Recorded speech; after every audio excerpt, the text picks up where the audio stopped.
So the four things we did with Toby that have really helped us. I'm the chef. You can do all the play and all the experiences you like, but if they're still missing key nutrients, that's something that needs to be addressed. So we talked to our GP and we had a few different blood tests done for Toby. We found out that he had iron deficiencies and he needed extra protein. So we looked at different smoothies, different protein powders that were suitable for kids. And now we know that he's covered with that, so we don't need to worry so much about the nutrition side. So even if he comes to the table and he only eats the bread or whatever it is, we know that he's still getting everything that he needs. And then you can move on to looking at other things. I was about a bit younger than this. I was like, there's celery on the table. And I was like, I like celery.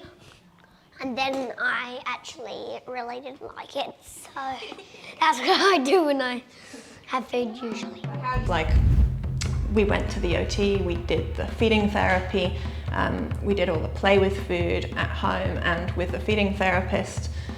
We looked at reducing all the stress from the mealtime. So like I said, you don't have to eat it. It's, you've got some safe foods there. You can just eat the safe foods if that's what you want to do for this mealtime.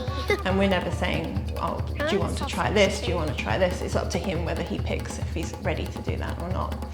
And then the play therapy, that's what we use to move him up the steps towards being able to be able to eat. So we start off with saying, can you touch the food? Can you look at the food? Can you describe the food? Can you smell it? Can you touch it on your arm? Can you touch it on your cheek? Can you touch it on your lips? Can you hold it in your mouth and spit it out again? And eventually being able to eat and swallow the food.